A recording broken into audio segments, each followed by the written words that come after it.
Hello, this is D, and I'm back with another video, and today we got so much news to talk about. Of course, we're going to talk about the latest PlayStation 5 sales. We're going to talk about a few added levels to a top PlayStation 5 game. We're going to talk a little bit about the state of play, and of course, I'm going to go into a little bit of PC news. So, like I said, a lot of stuff to talk about today, so let's just start it off with the PlayStation 5 news. Now, I tweeted this over on X that PlayStation 5 from October to December sold 4.5 times more units than Xbox sold for the entire year of 2024. The PlayStation 5 sold 9.5 million units in 3 months, and Xbox just sold a bit over 2 million for the entire year. The PlayStation 5 is now at 75 million units sold, and I went on to say that it's a wrap for the Xbox consoles. Now, I hate doing these videos where I have to kind of harp on the fact that the Xbox is a dying brand because so many people on my channel love Xbox, and although I'm not really messing with the Xbox console anymore, I still enjoy their games. But I believe at the end of the day, I have to just tell the truth and I have to just say things the way that they are, regardless of the way that it makes people feel. And I've been saying this for quite some time now that the Xbox brand is dying, that them bringing their games over to the PlayStation platform and the future Nintendo Switch 2 makes it less of a reason to own an Xbox. Now, some people have got the memo, but there's others that just are in, I don't know what to say, they're just in a state of denial. And they just fail to realize how Xbox bringing their games to other platforms is a bad thing for the console sales. And we're seeing that last year, they barely sold 2 million consoles. So, I just have to be honest at the end of the day, and it's just not good for Xbox. Now, PlayStation sold 9.5 million consoles from October to December. Now, this is the PlayStation 5 model and, of course, the PlayStation 5 Pro. They're outselling the Xbox like 3-1. This is embarrassing. If we're looking at that metric, it's actually a lot more than 3-1. But I'm just gonna say overall 3-1 because it's just bad. There's no way to sugarcoat this. And people still being in denial at this point, you just gotta write those guys off. They're just absolutely insane. Because this is not a good thing for Xbox. Now, this is coming from IGN, and like usual, I'll leave a link in the description down below so you guys can check it out for yourself. Now, the article goes on to say that the PlayStation 5 just had its biggest quarter yet, selling 9.5 million units between October and December 2024. That brings the overall PlayStation 5 sales to 75 million and bumps Sony's gaming business by 37% compared to the same period last year. Now, before I go into the article any further, Xbox is down year over year, and Sony has gone up by 37% compared to last year. Now, the article goes on to say that Sony has now bundled the PlayStation 5 Pro sales into its overall hardware unit, so we're unable to separate the success of its new upgraded console. But the company stressed that the sales of all PlayStation 5s now brought the latest console in line with the projected 18 million sales by the end of March 2025, and just 1.5 million units behind its predecessor, the PS4, which sold about 76.5 million units at the same point in its production cycle. Now, monthly active users across its services are also up to 129 million, up 5% year over year, making it a new milestone, while overall sales for games and consoles are also up 16%. 42% of the PlayStation 5 sales were to the new PlayStation Network users. Sony's big release during the quarter was Astro Bot, which sold 1.5 million copies. Now, we know since then Astro Bot has sold more than 1.5 million copies. It's a fantastic game. It won Game of the Year. So the PlayStation, it's just selling gangbuster numbers.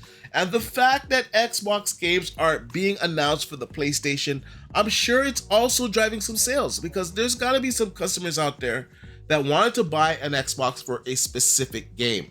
Now that that said specific game is going to be on the PlayStation, it's less of a reason for them to own an Xbox. And that makes the PlayStation 5 a lot more attractive because it has titles that are not going to ever be on the Xbox console. You also have the option of a PlayStation 5 Pro that offers you better performance. It has a 10% better CPU. It has a much better GPU. You're getting games running at double the resolution, running at double the frame rate on the PlayStation 5 Pro, with more features such as ray tracing and higher settings of them, some that are not even available on any console. So you have a lot of options on the PlayStation side. You have PSVR 2. You have the PlayStation Portal. Their ecosystem is fantastic. Now, on the Xbox side, you have the Game Pass service. But clearly, Game Pass is not moving consoles. They barely sold 2 million last year. Now, the reports are saying that it's 2 million. I have it a little bit higher. I have it like around maybe 2.5 million that they sold for the entire year of 2024. That's still pretty bad numbers, seeing that the PlayStation 5 sold 9.5 million just between October and December. So I don't know, man. It is what it is. It's great news for PlayStation. The PlayStation CEO said that they were not expecting these type of sales. So this is even exceeding what Sony was expecting with the PlayStation 5. They've also gone on record saying that the PlayStation 5 Pro is selling a lot better than they expected it to sell as well. That it is selling good. I know a lot of people are purchasing the PlayStation 5 Pro. Now, there's detractors out there that say that the PlayStation 5 Pro is not better or it's not worth it. Now, personally, I'm going to tell you that it is worth it because you are getting double the frame rate in most of the games running on the PlayStation 5 Pro, especially the first-party games from Sony. You're getting a much higher resolution. You're getting better image quality. So if it's worth the money to you, that's up to the consumer. If they see value in that, I'm saying personally, I do, and a lot of gamers do have this sentiment because it's also selling well. Now, a lot of gamers would like you to believe that the console sales are dying. Like when I posted this morning, some guy in the comment section, he's like, yeah, in 10 years, there's gonna be no consoles. We're not talking about 10 years or 15 years from now. We're talking about what is going on right now. The console sales are dying for Xbox. They're not dying for Sony. They're not dying for Nintendo. The model is changing. Xbox knows what the future is and games are everywhere. Listen, Sony has exclusive games. They're selling well on their platform. Nintendo has exclusive games. They're selling well on their platform. Xbox has exclusive games. They're not selling well on their platform. The model and the strategy is changing for Microsoft, for Xbox, because they are failing. They're not moving any consoles. They're not moving games. The Game Pass numbers are kind of stagnant. Like they had a little bit of growth, but it wasn't that much. And to be honest with you guys, I expected it to grow a lot more. In fact, it's growing more on PC than it is on consoles. This is why we're getting the games on all platforms. And this is why the console market is changing for Xbox. It's not changing for anybody else. So I just wanted to point that out. So I want to know what you guys think about this. It's fantastic news for Sony. I think it's fantastic news for the platform. I think it's bad news for Xbox gamers because this shows that the console, it's not doing well. And, the numbers, they just don't lie. Now, let's talk about the state of play. Now, I didn't live stream it, and I did watch it. And I just got to be honest with you guys, I didn't think it was that good. There was a few games that were good there, and I'm not really going to get into them. I think it was maybe like 4 games. They did announce that Days Gone is getting remastered. There was another game from the GTA creator. I forget the name of it right now. I'll try to put it up on the screen. That looked pretty good. But overall, it was kind of a disappointing show. It had a lot of third-party games on it. And it is what it is. Now, we do know that Sony is going to be announcing more games further in the year. Now, this is the first state of play. Once again, it was disappointing. We know that Xbox games are coming to PlayStation. So that's something that PlayStation fans can be excited about. Now, I see some Xbox guys saying, oh, PlayStation doesn't have any games and they got to get the Xbox games. PlayStation has a lot of games. Like I said, that show, it was lackluster, but there was 4 good games that they showed there. But it was a 40-minute show, and a lot of the other games that they showed, I just wasn't interested in it. But just being objectively honest, you have to look at the games that are available on the PlayStation. There are more quality titles, more hits on PlayStation than there are on Xbox. And the hits that are on Xbox are making their way to PlayStation. Once again, making it less of a reason to own an Xbox. Now, I do have some good news for PlayStation gamers today. Astro Bot has added 5 new levels. and PlayStation 5 Pro enhancements. Now, you guys know on this channel that we play this game a lot. I play this game with my kid. He loves this game. We're trying to get everything in this game, and now we're going to have to get some more stuff in this game with these new added levels. Now, I want to see what these PlayStation 5 Pro enhancements are. I'm going to see if I can find the right up here. Let me go to the actual PlayStation site. And it goes on to say Astro Bot 5 new levels and special bots begin rolling out today. It's a pleasure to see with our first post of 2025 from all of us at the team. We wish you a wonderful year ahead. Last year saw the release of Astro Bot, our biggest game to date, as well as picking several awards. We have been blessed with countless comments and lovely words from you, the players. This has made the hard work at everyone at the team even more worth it. So from the bottom of our little robot hearts, a huge thank you to you all. And one person who clearly is having fun with Astro Bot is none other than Phil Wolfhard, featured alongside Astro in a new video. So we're not going to play that video. Maybe it'll be playing in the background. Now, the article further states that to start a new year on a good note, we are delighted to announce a new Astro Bot content is coming starting today, or I should say rather, new Astro Bot content is coming starting today. You might have noticed that a yet unreleased level on Astro Bot was featured at the PlayStation XP tournament final in London, England on January 18th. That very level, along with 4 additional ones, will be coming your way inside a brand new Vicious Void Galaxy starting today. As before, this new update is completely free of charge and a gift from us to you, the Astro Bot community. These 5 levels will appear on a weekly basis, so February 13th, February 20th, February 27th, March 6th, March 13th. Note all Astro Bot updates from February 13th to March 13th will be available every Thursday at 6 a.m. Pacific time. Unlike our last update, Winter Wonder, which was a walk through the Xmas Park, the new update features harder levels to test your jumping skills. Each level comes with a brand new special bot to rescue, and once that's done, you can be replayed, or it can be replayed in time attack mode with online rankings. To access these, you must have completed the main game, so sharpen those skills again and let's get rescuing. Now let's see where they talk about the PlayStation 5 Pro enhancements. Now it says along these 5 new levels, we are pleased to say that the owners of the PlayStation 5 Pro will be able to enjoy improved version of Astro Bot featuring a content best resolution while still running at 60 frames per second. So you guys know we're gonna have to put this through its paces. If I have enough time, I'll put it up right now in the video and you'll be able to see the updated version on the PlayStation 5 Pro. But this is fantastic news. So I gotta say, this is great fan service. This is awesome news for PlayStation players, and especially people that love the Astro Bot game.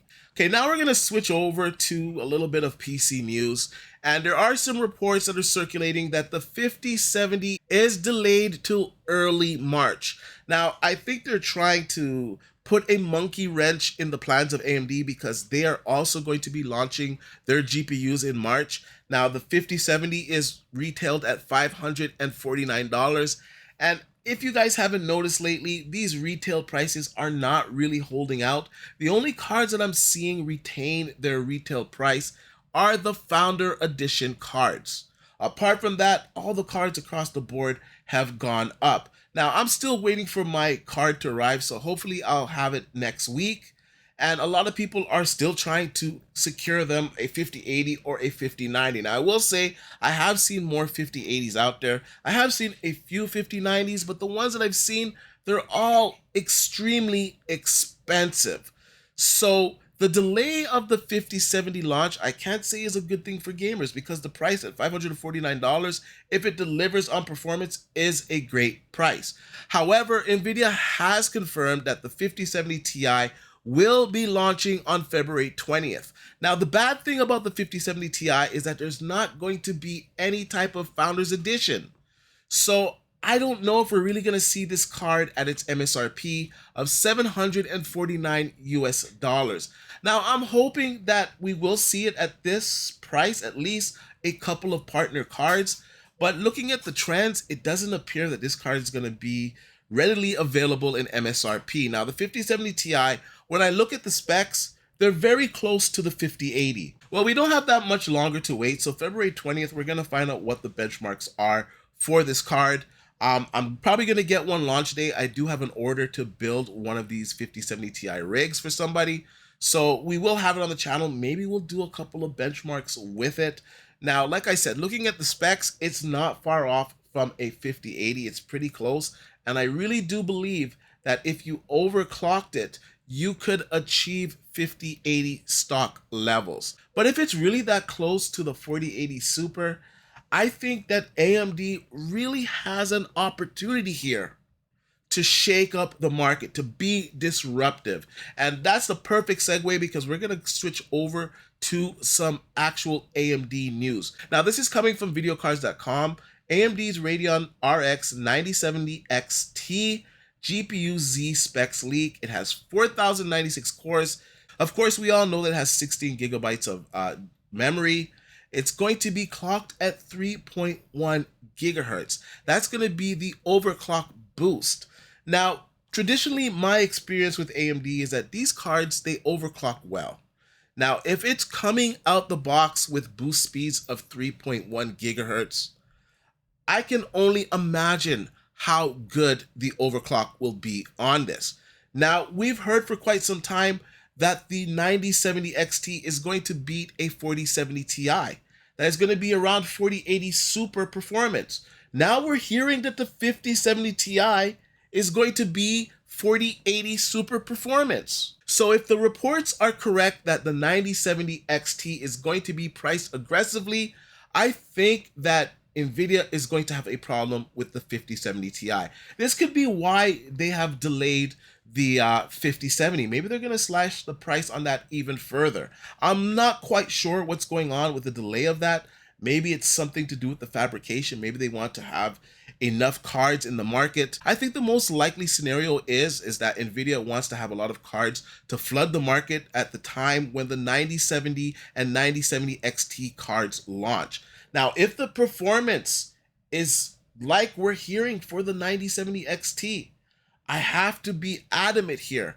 I just don't think that the 5070 Ti would be a very good buy at that price point. I'm hearing that the 9070 XT is going to be launching at $600. That is substantially lower than the 5070 Ti's $749 US. And if they're offering the same performance and they're offering good machine learning AI and improved ray tracing and it's on par with the 5070 Ti, this is a huge win for gamers and it's a huge win for AMD. Anyways, I want to know what you guys think about all of the stories today. What do you think about Sony achieving 75 million in sales for the PlayStation 5? I've heard that they've actually shipped 100 million consoles. So 75 million sold is awesome. What do you think this holds for the future of the Xbox console? Barely selling over 2 million consoles last year. And does this further solidify the failure of the Xbox console with their games going to the PlayStation platform? What are your thoughts on the 5070 being delayed? What are your thoughts on the 5070 Ti's performance? And of course, let me know what you think about the 9070 and 9070 XT. And if you think that AMD is finally going to compete with Nvidia. Let me know in the comment section down below. And like I usually say, please like, share, and subscribe to the channel. And I'll see you guys on the next one.